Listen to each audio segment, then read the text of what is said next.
Hi అండి, good morning. Welcome to one more daily vlog. ఇప్పుడే మా అందరి టిఫిన్లు అయ్యాయి. ఈ రోజు అయితే కుడుములు చేశాను అనమాట. ఇంకా కుడుములు అయితే తినేసాము. ఇక్కడ 2-3 డేస్ అవుతుంది కంటిన్యూగా వర్షం పడుతూనే ఉంది. కొంచెం అంత గ్యాప్ కూడా ఇవ్వట్లేదు. చక్కగా పడుతుంది, తర్వాత స్మాల్ గా చిన్న చినుకులు పడుతున్నాయి కానీ అసలు గ్యాప్ ఇవ్వట్లేదు. ఇంకా మా బావ అయితే టిఫిన్ చేసేసారు కదా, కాఫీ పెట్టమంటున్నారు.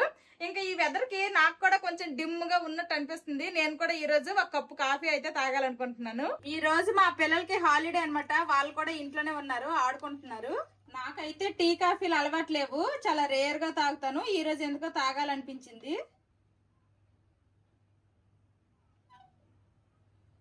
పాలు మరిగిపోయాయి, ఇంకా కాఫీ కలుపుకుంటాను. ఫస్ట్ కాఫీ పౌడర్ వేసుకుంటున్నా, నెక్స్ట్ పంచదార, ఇంకా మరిగించిన పాలు వేసేసుకుంటాను. ఇప్పుడు పంచదార కలిసేంత వరకు, కాఫీ పౌడర్ కలిసేంత వరకు మంచిగా కలుపుకుంటే చాలు, కాఫీ రెడీ. కాఫీ అయితే రెడీ అయిపోయింది. ఇంకా మా బావకి ఇచ్చేసి నేను కూడా తాగేస్తా. బావా కాఫీ. Thank you. చీర్స్ బావా. ఎప్పుడు కూడా సింగిల్ గా మా బావే తాగుతారు. ఈ రోజు అయితే మా బావకి నేను కంపెనీ ఇస్తున్నా. రోజు ఇవ్వచ్చుగా ఇలాగా. ఇస్తా. కాఫీ బాగుంది. కలిపింది నేను. సరే కానీ ఎందుకు లంచ్ లోకి ఏంటి, ఏమండాలి? నాన్ వెజ్ తినైతే చాలా వీక్స్ అయిపోతుంది. ఈ రోజైనా వండొచ్చుగా. తల్లి కొడుకులు ఎన్ని రోజులు అంటారో వండండి అన్నారు, కానీ తండ్రి వండలేకపోతున్నాడు నాన్ వెజ్ లేకుండా. మా పిల్లలు కూడా అడుగుతున్నారు బానే మధ్య మధ్యలో. వాళ్ళు కూడా ఇంటి దగ్గర ఉన్నారు కదా. ఏమన్నా వండుతావా? మటన్ తేనా? తెచ్చుకోండి, వండేసి మీకు. కాకపోతే మాధవి తిందో. పర్లేదు, నేను ఇంకా శ్రావణ మాసం అవ్వలేదు కదా, నేను తినకపోయినా పర్లేదు, మీరు తెచ్చుకోండి, వండి చేస్తాను. మటన్ కర్రీతో వైట్ రైస్ కాకుండా కొంచెము బగారా రైస్ చేయనా? బగారా రైస్ కూడా తిని చాలా డేస్ అయింది, నాకు బగారా రైస్ తినాలని ఉంది. చెయ్యి. ఇంకా మార్కెట్ కి వెళ్ళి ఏమి తేవాలో కూడా చెప్పు, నేను వెళ్ళి తీసుకొస్తా. ఓకే. మా బావ అయితే మటన్ తీసుకురావడానికి అనేసి మార్కెట్ కి వెళ్ళారు. పోయినసారి ఏంటంటే నా దగ్గర ఉన్న గోల్డ్ కంటైనర్స్, ప్లాస్టిక్ అవన్నీ పడేసి ఇలాగా గ్లాస్ అండ్ మెటల్ జార్స్ తో ఆర్గనైజ్ చేసుకున్నాను కదా. ఇవైతే చాలా బాగున్నాయి అనమాట. మెయిన్ గా ఏంటంటే నేను కుకింగ్ చేసేటప్పుడు గబుక్కుని తీసి వేసుకోవడానికి నాకు కన్వీనియంట్ గా చాలా ఉంటే చాలా బాగున్నాయి, నాకు బాగా నచ్చాయి. నేను వీటిలో గ్రాసరీస్ అండ్ స్పైసెస్ అయితే వేసుకున్నాను. ఇవి ఇలా చూడడానికి నీట్ గా ఉండడమే కాకుండా నేను కుకింగ్ చేసేటప్పుడు గబుక్కుని ఇలా తీసి వేసుకోవడానికి కూడాను నాకు ఈజీగా ఉంది. ఇప్పుడు ఇంకొన్ని గ్లాస్ జార్స్ అయితే వచ్చాయన్నమాట, అవి అయితే ఇక్కడ అరేంజ్ చేసుకుంటాను. ఇలా నాకు టైం దొరికినప్పుడల్లా కొంచెం కొంచెం క్లీన్ చేసుకుంటూ నీట్ గా ఆర్గనైజ్ చేసుకుంటాను. ఇవి కుక్కీ జార్స్, చూడడానికి అయితే భలే బాగున్నాయి. వీటిలో ఇలా బిస్కెట్స్ గానీ కుకీస్ గానీ వేసుకోవచ్చు. ఇదైతే బ్యాంబూ వుడెన్ లిడ్, దీనికైతే ఇలాగా సిలికాన్ సీల్ వచ్చింది, 8 కూడా. ఇందులో అయితే నేను 2 టైప్స్ ఆఫ్ బిస్కెట్స్ వేసుకున్నాను. ఇవైతే ఇంక పెట్టేస్తాను. నెక్స్ట్ ఈ గ్లాస్ జార్స్ కూడా సేమ్ అనమాట, బ్యాంబూ వుడెన్ లిడ్డే వచ్చింది. అసలే మేము ఉండే ప్లేస్ లో హ్యూమిడిటీ చాలా ఎక్కువ అనమాట, వర్షాలు కూడా చాలా ఎక్కువగా పడతాయి. కాబట్టి ఇలాంటి 8 జార్స్ కంపల్సరిగా ఉండాలి, లేదంటే మాయిశ్చర్ ఎంటర్ అయ్యి లోపల ఇంగ్రీడియంట్స్ అన్ని పాడైపోతాయి. ఇంకా నేనైతే ఈ విధంగా అన్ని ఫిల్ చేసుకుని ఇలా అరేంజ్ చేసుకున్నాను. నాకైతే ఈ గ్లాస్ జార్స్ అండ్ కంటైనర్స్ అయితే చాలా బాగా యూజ్ అవుతున్నాయి, అండ్ డిజైన్స్ కూడా నాకు చాలా బాగా నచ్చాయి. ఇంకా మా బావ కూడా మార్కెట్ నుండి వచ్చేసినట్టున్నారు, ఇంకా మటన్ తీసుకొచ్చేసినట్టున్నారు. ఇంక మటన్ అయితే వండాలి. మా బావ మార్కెట్ కి వెళ్ళి కావాల్సినవన్నీ తీసుకుని వచ్చేసారు. ఇంకా మటన్ కూడాను నేను క్లీన్ చేసి పెట్టుకున్నాను. ఈ రోజు మా లంచ్ లోకి mutton curry with bagara rice అనమాట. ఈ రోజు నేను ఈ స్టెయిన్లెస్ స్టీల్ కుక్ వేర్ లో లంచ్ ప్రిపేర్ చేస్తాను. ఈ క్యాసరాల్ కుకింగ్ పాట్ లో బగారా రైస్, ఈ కడాయిలో ఏమో మటన్ కర్రీ వండుతాను. మటన్ కర్రీ కోసం అనేసి ఫస్ట్ కొన్ని మసాలాలు అయితే నానపెట్టుకోవాలి. 2 స్పూన్లు ధనియాలు, 1 స్పూన్ జీలకర్ర, 2 స్పూన్లు గసగసాలు, కొంచెమంతా ఎండు కొబ్బరి, ఇందులోనే చెక్క, లవంగాలు, ఇలాచి ఈ 3 వేసుకోవాలి. వాటర్ పోసుకొని ఒక అరగంట నానపెట్టుకోవాలి. ఇంకా నేను first bagara rice and mutton కర్రీకి కావాల్సిన ఆనియన్స్ అవన్నీ కట్ చేసుకుంటున్నాను. ఇప్పుడు నేను ఈ కడాయిలో సింపుల్ గా మటన్ కర్రీ వండేస్తాను. ఇంకా ఫస్ట్ అయితే ఆయిల్ వేసుకుంటాను. నేనైతే ఎక్కువగా నాన్ వెజ్ కర్రీస్ కి నువ్వుల నూనె వాడతాను. ఈ కడాయికి థిక్ బేస్ ఉంది, అందువల్ల ఏంటంటే హీట్ ఈవెన్ గా స్ప్రెడ్ అయ్యి మంచిగా కుక్ అవుతుంది. ఆయిల్ హీట్ అయింది, ఫస్ట్ అయితే కరివేపాకు వేసుకుంటాను. ఈ కడాయిలో మనము డీప్ రైస్ గానీ లేదంటే ఇలా కర్రీస్ గానీ ఏదైనా వండుకోవచ్చు. ఇప్పుడు ఇందులోనే కట్ చేసి పెట్టుకున్న ఉల్లిపాయ ముక్కలు. ఇప్పుడు ఈ ఉల్లిపాయ ముక్కలు అనేవి మంచి కలర్ వచ్చినంత వరకు ఫ్రై అవనివ్వాలి. ఇది ఓన్లీ గ్యాస్ స్టవ్ మీదే కాకుండా ఇండక్షన్ మీద కూడా మనం యూజ్ చేసుకోవచ్చు. అండ్ ఇది స్టెయిన్లెస్ స్టీల్ కాబట్టి 100% ఫుడ్ సేఫ్. తక్కువ ఆయిల్ తోనే కుకింగ్ కూడా అయిపోతుంది. ఉల్లిపాయలు లైట్ గా ఫ్రై అయ్యాయి. ఇప్పుడు అల్లం వెల్లుల్లి పేస్ట్ వేసుకుంటాను. 1 స్పూన్ అల్లం వెల్లుల్లి పేస్ట్ వేసుకుంటున్నాను. ఇప్పుడు అల్లం వెల్లుల్లి పేస్ట్ కూడా పచ్చివాసన పోయినంత వరకు ఫ్రై చేసుకోవాలి. నెక్స్ట్ ఇప్పుడు ఇందులోనే దంచి పెట్టుకున్న పచ్చిమిర్చి పేస్ట్ కూడా వేసుకోవాలి. అల్లం వెల్లుల్లి పేస్ట్ అలాగే పచ్చిమిర్చి పేస్ట్ వేసుకున్నాం కదా, ఆ రెండు కూడాను పచ్చివాసన పోయాయి, బాగా ఫ్రై అయిపోయాయి. ఇప్పుడు ఇందులో మనం పసుపు వేసుకుందాము.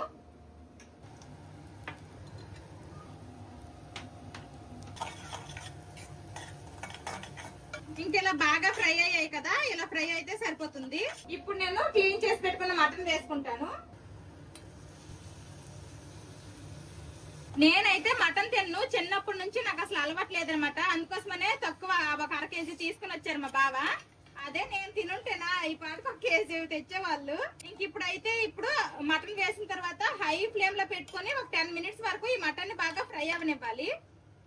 ఇక్కడ కేజీ మటన్ 750 రూపాయలు అంట. హై ఫ్లేమ్ లో మటన్ కాసేపు ఫ్రై అయ్యింది. ఇప్పుడు ఇంకా మూత పెట్టేసి కాసేపు మటన్ మగ్గించుకుందాము. మీరు ఒకటి అబ్జర్వ్ చేశారా, మా కిచెన్ లోకి అయితే ఒక కొత్త స్టోరేజ్ ర్యాక్ అయితే వచ్చేసింది. ఈ స్టోరేజ్ ర్యాక్ కి 2 సైడ్స్ కూడాను ఇలాగా ఆయిల్ బాటిల్స్ వచ్చాయి. పైన ర్యాక్ లో ఏమో 4 చిన్న జార్స్ వచ్చాయి, కింద ర్యాక్ లో ఏమో 3 పెద్ద జార్స్ అయితే వచ్చాయి. ఈ ఆయిల్ బాటిల్ కి పైన స్టెయిన్లెస్ స్టీల్ స్పౌట్ వచ్చింది. ఈ జార్స్ అన్నిటికీ కూడాను బ్యాంబూ వుడ్ లిడ్ తో వచ్చాయన్నమాట, ఎయిర్ టైట్. ఇవన్నీ బోరోసిలికేట్ గ్లాస్ తో తయారు చేసినవి. ఎయిర్ టైట్ లిడ్ తో వచ్చాయి కాబట్టి లోపల ఉండే స్పైసెస్ ఫ్రెష్ గా ఫ్లేవర్స్ ఏమీ పోకుండా ఉంటాయి. ఇంకా ఈ ర్యాక్ మొత్తము కూడాను బ్యాంబూ వుడ్ ర్యాకే. Eco friendly and sustainable. Oil bottles లో ఒక దాంట్లో సన్ఫ్లవర్ ఆయిల్, ఇంకో దాంట్లో ఏమో నువ్వుల నూనె వేసుకున్నాను. ఇంకా మనము రెగ్యులర్ గా బేసిక్ గా ఏ కర్రీ వండినా గానీ ఏవైతే స్పైసెస్ వేస్తామో అవి మాత్రమే పెట్టుకున్నాను. పసుపు, గరం మసాలా, తర్వాత జీలకర్ర పొడి, ధనియాల పొడి, కారం, ఉప్పు, అలాగే కొన్ని బిర్యానీ స్పైసెస్ ఈ విధంగా ఇలా ఆర్గనైజ్ చేసుకున్నాను. ఇంతకు ముందు ఈ ప్లేస్ లో ఒక బ్లూ కలర్ స్టాండ్ అయితే ఉండేదన్నమాట, అది తీసేసి ఇది పెట్టుకున్నాను. దీని వల్ల ఏంటంటే నాకు ఎక్కువ స్పేస్ కూడా సేవ్ అయ్యింది. మూత పెట్టి కాసేపు అయ్యింది. మటన్ కర్రీ ఎంత వరకు వచ్చిందో చూద్దాము. ఇదిగోండి, మటన్ లో నుండి ఈ విధంగా వాటర్ అంతా కూడాను రిలీజ్ అయ్యింది కదా. ఇప్పుడు ఈ వాటర్ అంతా కూడాను ఇంకిపోవాలి, దానికి ఎగిరిపోయి మళ్ళీ ఆయిల్ పైకి తేలాలి. మటన్ కర్రీలోకి మసాలా కోసం అనేసి అన్ని నానపెట్టుకున్నాను కదా, ఇవైతే చక్కగా నానిపోయాయి. ఇప్పుడు ఇవన్నీ కూడాను మెత్తటి పేస్ట్ లా చేసుకుందాము. వాటర్ తో సహా మిక్సీ జార్ లో వేసేస్తున్నా. అవసరం అనుకుంటే ఇంకొంచెం వాటర్ అయినా యాడ్ చేసుకోవచ్చు. నానపెట్టిన మసాలా దినుసులు అన్ని కూడాను ఇదిగోండి ఈ విధంగా మెత్తటి పేస్ట్ లాగా చేసుకోవాలన్నమాట. పేస్ట్ అయితే రెడీ అయిపోయింది. ఇంక ఇదిగోండి మటన్ లో నుండి వాటర్ అంతా కూడా ఇంకిపోయి ఈ విధంగా ఆయిల్ పైకి తేలింది. ఇప్పుడు ఇంక ఈ మటన్ కర్రీలో సాల్ట్ అండ్ కారం వేసుకుందాము.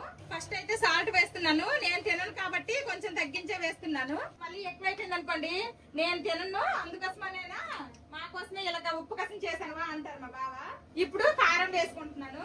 ఆల్రెడీ పచ్చిమిర్చి పేస్ట్ వేసుకున్నాను కాబట్టి కాస్త తగ్గించే వేస్తున్నాను, మా పిల్లలు కూడా తింటారు కాబట్టి. ఇప్పుడు ఇంకోసారి బాగా కలుపుకుందాము మటన్ ని.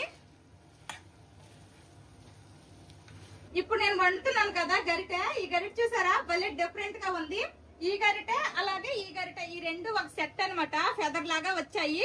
మనం ఇలా హోల్డ్ చేయడానికి మంచి గ్రిప్ ఉంది, అండ్ క్వాలిటీ అయితే చాలా బాగున్నాయి, చాలా వెయిట్ గా ఉన్నాయి. మనం వేసిన ఉప్పు కారం కూడాను మటన్ లో బాగా కలిసిపోయాయి. ఇప్పుడు మనం ముందుగా రెడీ చేసుకున్నాం కదా పేస్ట్, ఈ పేస్ట్ ని వేసుకుందాము. ఇంకా ఈ పేస్ట్ కూడాను పచ్చివాసన పోయినంత వరకు కలుపుతూ ఫ్రై చేసుకోవాలి. ఈ పేస్ట్ వేసిన తర్వాత కలపలేదు అనుకోండి అడుగు మాడిపోతుంది. మటన్ కర్రీలో వేయడానికి అనేసి కొంచెం హాట్ వాటర్ పెట్టాను అనమాట ఇంకొక సైడ్. మటన్ కర్రీ అనే కాదు, చికెన్ కర్రీ గానీ ఏ కర్రీ గానీ కుక్కర్ లో కాకుండా ఇలా కడాయిలో వండేటప్పుడు ఏంటంటే హాట్ వాటర్ వేసుకుంటే కొంచెం త్వరగా ఉడికిపోతుంది. ఇంకా మనం వేసిన మసాలా పేస్ట్ కూడాను ఆల్మోస్ట్ పచ్చివాసన పోయిందనమాట. ఇంకా లైట్ గా సైడ్ నుంచి ఆయిల్ రిలీజ్ అవుతుంది. ఇంకా బగారా రైస్ కోసం అనేసి బాస్మతి రైస్ అయితే సోక్ చేసి పెట్టుకున్నాను. ఇక్కడ మటన్ కూడాను మీడియం టు లో ఫ్లేమ్ లో పెట్టాను. బాగా ఇది కూడా ఫ్రై అయిపోయింది, చక్కగా మసాలా పేస్ట్ అయితే పచ్చివాసన పోయింది. ఇంకా మనం మిక్సీ జార్ లో పేస్ట్ చేసుకున్నాం కదా, ఇందులో కూడా కొంచెం వాటర్ యాడ్ చేసేసి వేసేస్తున్నాను. అలాగే ఇంకొక సైడ్ హాట్ వాటర్ కూడా అయిపోయాయి, ఇంకా హాట్ వాటర్ వేసుకుంటున్నాను. ఇలా మటన్ ములిగినంత వరకు వేసుకున్నాను వాటర్. ఇంక ఇప్పుడు మూత పెట్టేద్దాము. మటన్ కర్రీ ఏమో వేరే బర్నర్ మార్చేసాను. ఇంక ఇప్పుడు ఈ క్యాసరల్ కుకింగ్ పాట్ లో బగారా రైస్ చేస్తాను. నాకైతే ఈ stainless steel cookware design బాగా నచ్చింది. ఎప్పుడు రెగ్యులర్ గా మనం చూసే ప్లెయిన్ గా కాకుండా ఇలాగా చిన్న డాటెడ్ లా వచ్చి డిజైన్ బాగుంది, చూడడానికి లుక్ వైజ్ కూడా బాగుంది. కొంచెం ఆయిల్ అలాగే కొంచెం అంత నెయ్యి వేసుకున్నాను. ఇప్పుడు బిర్యానీ స్పైసెస్ అన్ని వేసుకుంటున్నాను. ఇది ట్రై ప్లై స్టెయిన్లెస్ స్టీల్ తో తయారు చేసింది కాబట్టి ఇలాంటి రైస్ ఐటమ్స్ గానీ ఫ్లేవర్డ్ రైస్ గానీ చేసుకోవడానికి చాలా బాగుంటది.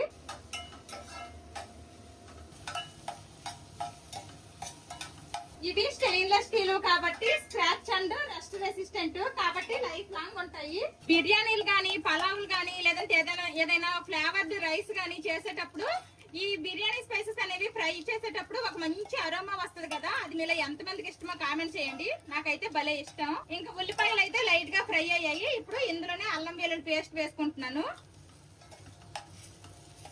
ఉల్లిపాయలు, కొత్తిమీర, పుదీనా అన్ని వేసేసాను. చక్కగా ఫ్రై అయిపోయాయి.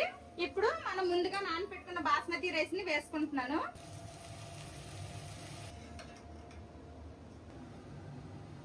ఇంకా బగారా రైస్ లో వాటర్ వేసేస్తున్నాను. ఒకసారి కలిపేసి ఇంక మూత పెట్టేయడమే, అంతే. ఇంకా మూత పెట్టి మీడియం టు లో ఫ్లేమ్ లో కుక్ చేసుకోవడమే. ఇది ట్రైప్లై పాట్ కాబట్టి ఈవెన్ గా కుక్ అవుతుంది. కింద మాడిపోద్దనే టెన్షన్ ఉండదు. ఇది ఇంకెలా వదిలేసి ముందు మనం పెట్టిన మటన్ కర్రీ ఏమవుతుందో చూద్దాము. ఆల్మోస్ట్ కర్రీ అయితే దగ్గర పడింది అనమాట. వాటర్ అన్ని కూడాను కాస్త చిక్కపడింది, గ్రేవీ కూడాను. ఇంక ఇప్పుడైతే ఉప్పు కారాలు ఎలాగున్నాయో ఏంటో మా బావకు పిలిచి చూపించాలి. ఇంకా మా బావ చూసిన తర్వాత ఏమన్నా సరిపోవు అంటే యాడ్ చేయాలి. మా బావ అయితే కొంచెం ఉప్పు సరిపోలేదు అన్నారు. ఉప్పు అయితే యాడ్ చేశాను. ఇంకాస్త ఉడకాలి, అందుకోసమనే మళ్ళీ మూత పెట్టేస్తున్నాను. బగారా రైస్ అయితే అయిపోయింది. ఇంకా స్టవ్ ఆఫ్ చేసేసాను. ఇదిగోండి, బగారా రైస్ అయితే కంప్లీట్ అయిపోయింది. ఇంక సైడ్ కి పెట్టేస్తాను. ఇంక ఇప్పుడు తీసుకుని వెళ్ళి డైనింగ్ టేబుల్ మీద పెట్టేస్తాను. ఇలానే సర్వ్ చేసుకోవచ్చు. మటన్ కాబట్టి కాస్త టైం ఎక్కువ పడుతుంది ఉడకడానికి. ఇంకా మటన్ కర్రీ కూడా ఆల్మోస్ట్ రెడీ అయిపోయింది. ఇదిగోండి, ఆయిల్ అంతా కూడా చక్కగా పైకి తేలింది. ఇంక ఇప్పుడు ఇందులోనే ఫైనల్ గా కొంచెం అంతా కొత్తిమీర వేసేద్దాము. ఇంకోసారి బాగా కలిపేస్తున్నాను. కొంచెం గ్రేవీగా చేశాను అనమాట బగారా రైస్ లోకి కలుపుకొని తినడానికి అనేసి. తినేసి మా బావ మా పిల్లలు చెప్తారు టేస్ట్ ఎలాగొచ్చింది ఏంటి అనేది. మటన్ కర్రీ కూడా రెడీ అయిపోయింది. ఇంకా ఇది కూడా తీసుకొని వెళ్ళి డైనింగ్ టేబుల్ మీద పెట్టేస్తా. ఇంకా లంచ్ అయితే రెడీ అయిపోయింది. ఇదిగోండి, సలాడ్ కూడా కట్ చేసుకున్నాను. క్యారెట్, కీర, ఉల్లిపాయ ముక్కలు. లంచ్ అయితే రెడీ అయిపోయింది. ఇంకా ఈ రోజు అయితే మా నలుగురు డైనింగ్ టేబుల్ మీద ఇంకా లంచ్ చేయాలనుకుంటున్నాము. Bagara rice and mutton curry పెట్టుకున్నాను కదా, వీటిని అయితే ట్రివేట్ అంటారనమాట. మనం డైరెక్ట్ గా వేడి కొండలు కనుక డైనింగ్ టేబుల్ మీద పెట్టేస్తే ఈ కవర్ గానీ క్లాత్ గానీ పాడైపోతుంది కదా. అలా పాడవకుండా ఉండడానికి ఇవి యూజ్ అవుతాయి. ఇవైతే ప్యాక్ ఆఫ్ 2 వచ్చాయి. నాకైతే ఈ కలర్ అండ్ డిజైన్ నచ్చి నేను ఇవి సెలెక్ట్ చేసుకున్నాను. ఇంకా మా పిల్లలేమో డైనింగ్ టేబుల్ మీద తిందామనగానే మాకు కూడా ప్లేట్ కావాలన్నారు. ఇంక వీళ్ళకి కూడా ప్లేట్లు అయితే తెచ్చి పెట్టాను. మీ హ్యాండ్స్ తో తినేస్తారా? ఎస్, నాన్ వెజ్ లో అయితే తినేస్తారు, పర్లేదు. మటన్ కర్రీ ప్లేట్ అక్కడ పెట్టు, అమ్మ వేస్తుంది. మటన్ కర్రీ టేస్ట్ ఎలాగుందో చెప్పాలి మరి, ఓకేనా? బగారా రైస్ కూడా వేసిద్దిలే. మటన్ కర్రీ స్మెల్ అయితే చాలా బాగా వస్తుంది. అవి తినండి, అవి తిన్నాక వేస్తాను, ఓకేనా? కిక్ సలాడ్ అయినా, సలాడ్ అంటే గొప్ప ఇష్టం. వెయిట్, ఫస్ట్ రైస్ అయినాయి, రైస్ తో కలుపుకొని తినాలి. హాట్ ఉండి దాగు. గ్రీన్ చిల్లీస్ ఉంటాయి, సైడ్ కి తీసేసే. బగారా రైస్ అయితే పొడి పొడిగా చాలా బాగా వచ్చింది. ఫస్ట్ అయితే మా పిల్లలే టేస్ట్ చేసి చెప్తారు ఎలా ఉందో. అలా వండింది మా చిన్నోడు. ఫస్ట్ మటన్ మొక్కే కొరుకుతున్నాడు. పెద్దోడు కూడా మటన్ మొక్కే తీసాడు. ఈజీగా ఇలాగా ఇదే వచ్చేసింది అనమాట. చిన్న కొరకు మెత్త ఉడికిందా మటన్ సాఫ్ట్ గా. ఈడైతే బగారా అన్నంలో ఆ పీస్ కలుపుకొని తిన్నాడు. ఎలా ఉందమ్మా టేస్ట్? బాగుందా చిన్న? టేస్ట్ ఎలా ఉంది? బిర్యానీ కాదు, bagara rice mutton curry.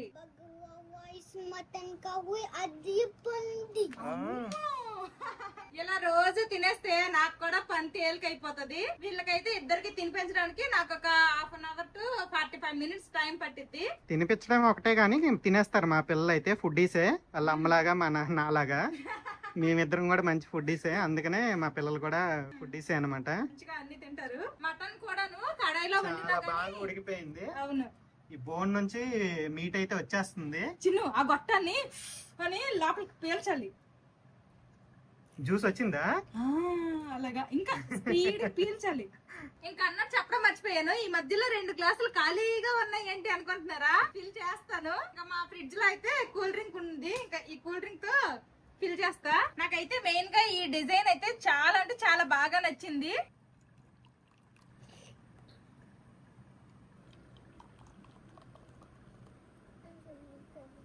Correct గా ఒక్కొక్క బాటిల్ ఒక్కొక్క గ్లాస్ లోకి సరిపోయింది. నాకు కూడా వడ్డిచ్చే, నేను తింటాను. ఆగలేకపోతున్నారు. నా ఒక్కదానిగా పాపం ఒట్టి బగారా రైస్ తినాల్సి వస్తుంది. అంటే మా బావ చికెన్ తెస్తా అన్నారు, నేనే వద్దులే మరి మళ్ళీ 2 వెరైటీలు ఎవరు వండుతారు అని చెప్పి మాధవిని వద్దనేసింది. వద్దని సార్. మటన్ కర్రీ నల్లి బోని అడిగి మరీ కొట్టించాను మటన్ షాప్ లో. అవునా? ఇక్కడ మటన్ అయితే మనకంటా కొంచెం చీపే, మన దగ్గర 1000 అలా ఉండిద్ది, ఇక్కడేమో 700 750 మాక్సిమం 800 అలాగా ఉంటది అనమాట. బగారా రైస్ మటన్ కర్రీ మంచి కాంబినేషన్ అనమాట. తిని టేస్ట్ ఎలాగుందో చెప్పు. మన వాళ్ళు అయితే బాగుంది. మెయిన్ గా తెలంగాణలో ఈ కాంబినేషన్ ఎక్కువ వండుతారు. మేము కూడా వండి చాలా డేస్ అయిపోయింది, మేము కూడా అప్పుడప్పుడు వండుకుంటున్నాము ఈ బగారా రైస్. అప్పుడప్పుడు వండుతాం బగారా రైస్ చికెన్, బాగుంటది మంచిగా. అడిగి ఏ మాత్రం మాడిపోలేదు, చాలా నీట్ గా వచ్చింది, ఏ మాత్రం మాడిపోలేదు. ఇంకా మా బావకు వడ్డించేసాను, తినేసి టేస్ట్ ఎలాగుందో చెప్తారు. చెప్పక్కర్లేదు, మాధవి వండిందంటే చాలా బాగానే ఉండిద్ది. బగారా రైస్ అయితే చాలా బాగుండిద్ది. మటన్ కర్రీ ఎలా ఉందో చూడాలి. మటన్ కర్రీ అయితే ఉడకడం అయితే బాగా ఉడికిపోయింది పీసు, చాలా బాగుంది టేస్ట్. మటన్ కర్రీ టేస్ట్ అయితే సూపర్. ఆ మసాలాలన్నీ నానబెట్టి పేస్ట్ చేసి వేసుకున్నాం కదా, దాని వల్ల ఏంటంటే గ్రేవీ బాగా వస్తుంది, గ్రేవీ ఫ్లేవర్ చాలా బాగుంది. సరే ఎక్కులు స్టార్ట్ అయిపోయినాయి మా బావకి. 2-3 ముద్దలు తింటే చాలు ఎక్కులు వచ్చేస్తాయి. వాటర్ బాటిల్ పక్కన రెడీగా ఉండాలి. మటన్ లవర్స్ ఎవరైతే ఉంటారో కంపల్సరీ ఇలా ట్రై చేయండి, మీకు కూడా కన్ఫామ్ గా నచ్చుతుంది. మా బావ చెప్పారుగా, ఎవరైనా ఉంటే ట్రై చేయండి. ఇంక మా బావ అయితే ఒక పట్టు పడుతున్నారు. మా బావనే కాదు, ఇదిగోండి యువతలు మా పిల్లలిద్దరు కూడా ఒక పట్టు పడుతున్నారు. ఇంకా నేను కూడాను తినాలి, వీళ్ళలాగా ఒక పట్టు పట్టను గానీ తింటాను. అందరము లంచ్ చేసేసాము. మా బావకి మా పిల్లలకి అయితే ఈ bagara rice and mutton curry అయితే చాలా బాగా నచ్చాయి అని చెప్పారు. ఇంకా మేము తినగా కొంచెం మిగిలిపోయాయి అనమాట. బగారా రైస్ కొంచెము, అలాగే మటన్ కర్రీ కూడా కొంచెం అయితే మిగిలిపోయాయి. ఇప్పుడైతే నేను ఈ రెండింటిని కూడాను ఈ ఫుడ్ కంటైనర్ బాక్స్ లోకి అయితే మార్చేసుకుంటాను. ఇవైతే ప్యాక్ ఆఫ్ 3 వచ్చాయి. మనం యూజ్ చేసేటప్పుడు సపరేట్ గా చేసుకొని, మనం యూజ్ చేయలేదు అంటే ఇలా ఒకదానిలో ఒకటి పెట్టేసి క్లోజ్ చేసేసుకోవని ఎక్కడైనా స్టోర్ చేసుకోవచ్చు. ఇలా చేయడం వల్ల మనకైతే స్పేస్ బాగా మిగులుతుంది. బగారా రైస్ ఇందులో, నెక్స్ట్ మటన్ కర్రీ ఇందులో అయితే నేను మార్చేసుకుంటాను. ఇందులో నాకు బాగా నచ్చింది ఏంటంటే, ఇప్పుడు మనము ఫుడ్ ఎప్పుడైతే మళ్ళీ తినాలనుకుంటున్నామో అప్పుడు కప్పు తీసేసి డైరెక్ట్ గా మనము ఓవెన్ లో పెట్టి హీట్ చేసుకుని అలా తినేయొచ్చు, వేరే దానిలో చేంజ్ చేసుకోవాల్సిన అవసరం లేదు. ఇవి ప్రీమియం హై బోరోసిలికేట్ గ్లాస్ తో తయారు చేశారు. 100% food safe, toxin and BPA free కూడా. వీటిలో ఇలా మిగిలిపోయిన ఫుడ్డే కాకుండా వెజిటబుల్స్ కట్ చేసి కూడా స్టోర్ చేసుకోవచ్చు, చాలా ఫ్రెష్ గా ఉంటాయి. అన్ని పనులు అయిపోయాయి, మా పిల్లలు అయితే ఆడుకుంటున్నారు. ఇంక నేనైతే ఇప్పుడు ఈ double tier bamboo storage basket అయితే ఫిక్స్ చేస్తున్నాను. దీనికి ఇలా 2 బాస్కెట్లు అయితే వచ్చాయి, 2 స్టాండ్స్ అయితే వచ్చాయి అనమాట. ఇవన్నీ కూడా సపరేట్ గా వచ్చాయి. నేను ఇలా ఫిక్స్ చేసుకున్నాను. ఈ ఫిక్స్ చేసుకోవడానికి అనేసి స్క్రూలు కూడా వాటితోనే వచ్చాయి. తర్వాత ఇలా ఒక చిన్న స్క్రూ డ్రైవర్ లా వచ్చింది, దీంతో ఫిక్స్ చేసుకోవడం కూడా చాలా ఈజీగా ఉంది. నెక్స్ట్ ఇంక ఈ పైన ఈ బాస్కెట్ ఫిక్స్ చేసేద్దాము.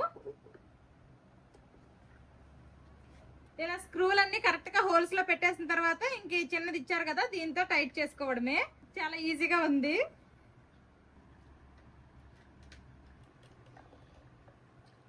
ఇది హై స్ట్రెంత్ బ్యాంబూతో తయారు చేసింది, ఈకో ఫ్రెండ్లీ అండ్ చాలా లైట్ వెయిట్ అండ్ డ్యూరబుల్ కూడా. ఇది డైలీ యూజ్ కి బాగుంటుంది. దీన్ని నేను డైనింగ్ టేబుల్ మీద పెట్టి ఇందులో ఫ్రూట్స్ స్టోర్ చేయాలనుకుంటున్నాను. మా బావ మటన్ తీసుకొని రావడానికి అనేసి మార్కెట్ కి వెళ్ళారు కదా, అప్పుడు కొన్ని రకాల ఫ్రూట్స్ అయితే తీసుకుని వచ్చారు. ఇవైతే ఇప్పుడు ఇందులో పెట్టుకుంటాను. ఇది ఓన్లీ ఫ్రూట్స్ పెట్టుకోవడానికనే కాదు, కిచెన్ లో ఏమైనా స్పైసెస్ అన్ని పెట్టుకోవడానికి యూజ్ చేసుకోవచ్చు, లేదంటే డ్రెస్సింగ్ టేబుల్ దగ్గర ఏమైనా స్కిన్ కేర్ గానీ మేకప్ సంబంధించినవి గానీ ఏదైనా గానీ మనం ఇది మల్టీపర్పస్ గా యూజ్ చేయొచ్చు అనమాట. నేనైతే ఇక్కడ డైనింగ్ టేబుల్ మీద పెడుతున్నా. అలాగే ఇందులో చిన్న ప్లాంట్స్ పెట్టుకోవచ్చు, క్యాండిల్స్ పెట్టుకోవచ్చు. మనము ఇది డెకరేషన్ పర్పస్ కూడా యూజ్ చేసుకోవచ్చు.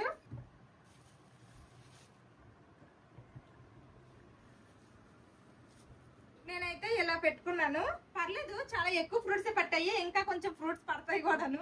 అన్ని పనులు అయిపోయాయి, ఇల్లు అయితే ప్రశాంతంగా ఉంది. మా బావ ఏమో పడుకున్నారు, మా పిల్లలేమో హాల్లో సైలెంట్ గా ఆడుకుంటున్నారు. పొద్దున్నేమో కుకింగ్ చేశాను, ఆ తర్వాత కిచెన్ లో కొన్ని ఆర్గనైజ్ చేసుకున్నాను, డైనింగ్ టేబుల్ మీద కొన్ని ఆర్గనైజ్ చేసుకున్నాను. ఈ రోజు అయితే ఫుల్ బిజీగా గడిచింది. జషి రండమ్మా, ఇక్కడ కూర్చోండి, రండి. కమాన్.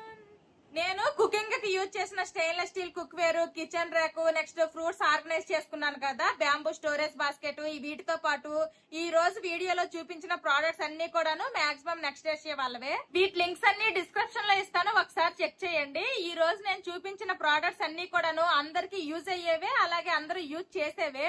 ఇంకా నేను కూడా కాసేపు రెస్ట్ తీసుకుంటాను. ఇది ఈ రోజుటి బ్లాగ్. ఈ వీడియో నచ్చితే ఏం చేయాలరా చిన్నడు పెద్దడు? లైక్ చేయండి, షేర్ చేయండి, అలాగే కామెంట్ చేయండి. See you tomorrow. Bye bye. Good night. ఇప్పుడు గుడ్ నైటా? వీళ్ళకి అలవాటు అయిపోయింది.